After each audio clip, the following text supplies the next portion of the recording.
Westchester County Airport. Okay. How many people use HPN, County Airport, flat? Good. It's a great airport, there's no question about it.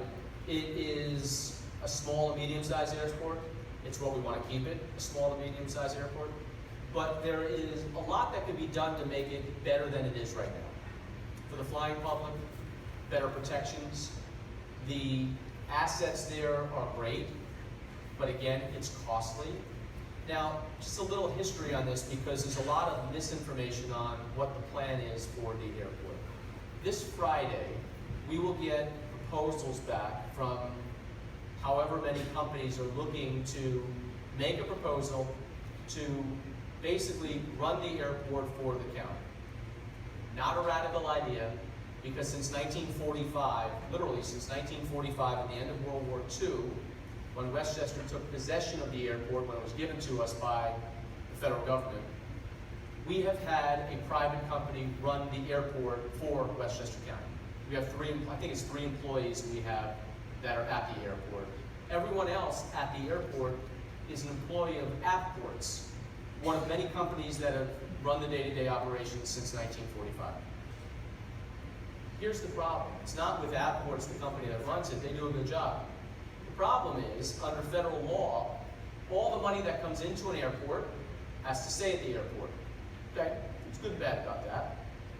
But we, the county, we pay this company $1 million a year, plus all of their expenses. So every one of their employees, we pay. All their employees' benefits, we pay. All of the work that's done at the airport, we pay. We do. And to me, there's an opportunity. So under a 1996 law by the federal government, Congress passed it, signed by President Clinton, the airport can be one of 10 that would go into this program that would allow a private company to take over for whoever owns it. In this case, it's Westchester. Not radical, we already have somebody doing it. But, here's the but. We would no longer have to deal with all the expenses at the airport. So the private company that would come in to be their employees, they'd be responsible for everything. They would run the day-to-day operations, which is already done right now. They would do all the construction work under the auspices of the county. Now, under this program, the money that comes into the airport, whatever is left over, which we currently cannot use, it has to stay there. We can't use it for anything else. We can't use it for daycare. We can't use it to hold the line of taxes. We can't use it for anything other than at the airport. Under this program, the county would be able to use money. So what would happen is the company would come in, they would sign a long-term lease with us, they would be responsible for everything, they would run the day-to-day, and we would have a payment that they would give us each year, as well as profit sharing. So it is a good opportunity for the county. The airport in San Juan, Puerto Rico was the first to do it, and it's been successfully done. There are other airports, since we made national news that we might go into this or looking into it. St. Louis has applied, and there are other airports that are looking to do this as well. So the process is this. Under a bipartisan task force of the Board of Legislators and the administration, the bids will come in on Friday. We will spend about 2 months or so looking through them to see what the best deal is for the taxpayer. There is a lease that we had worked out prior with a company that we basically signed an agreement with that we had sent to the Board of Legislators. They didn't want to do it at this point. They wanted to expand it. That's fine. So in this lease, there are protections. And here are the protections, and they're very important. The airport cannot be expanded.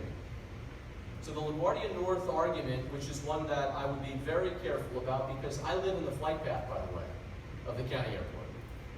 And so my town in Mount Pleasant is very close to the airport, close enough. North Castle, Harrison, these are communities that are very concerned, and there's no question. So we always need to find a balance between providing for the traveling public, our partners at the airport, as well as the environmental concerns and all of these things, which we took into account.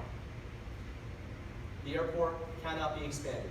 The runway cannot be expanded. This is explicit in the lease. The county still owns it and still oversees it. Cannot be expanded, The number of gates must remain 4. That is the biggest protection that you have. Because in an airport, a gate equals flights coming in and out, right? Plane lands, comes to the gate, people get out of the plane then is cleaned, then they can board for the next flight on that gate. We have 4. Now it stays at 4 in the future. The passenger cap remains in place. So all of these things, including explicit protections for the environment, and all these things are very well written out in a very lengthy lease. So the protections are there.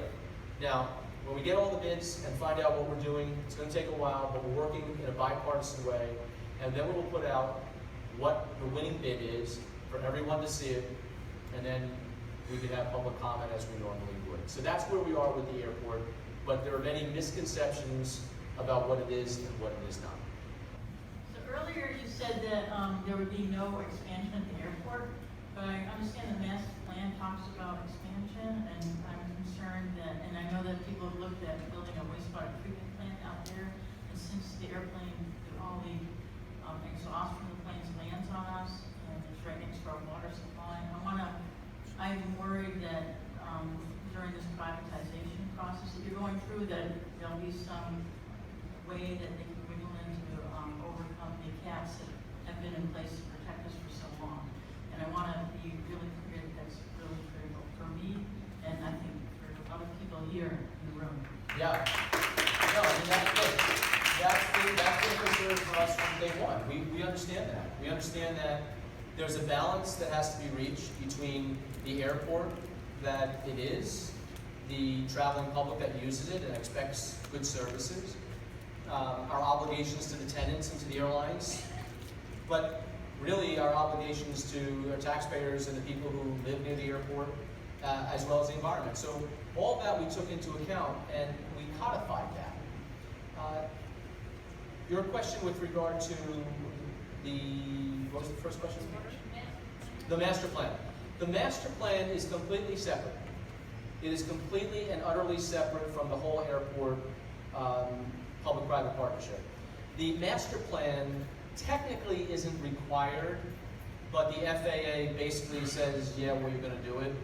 And it is not something that the county is bound to in any way, shape, or form, because it basically says, here are options. They may never, ever be used, but here are potential options at the airport. And the FAA says it's required if you want to keep getting funding for programs there from federal money. And what is mostly the case is this master plan sits on a shelf somewhere in Washington forever and is never utilized. Now, we are having a public hearing for the master plan. What's the date? It's coming up. What's the date? Next Thursday at the county center. So you're more than welcome to go hear about what the master plan is and comment on it. But the master plan and the airport public-private partnership have nothing to do with each other. They're not in any way the same thing. Who executes the master plan after privatization?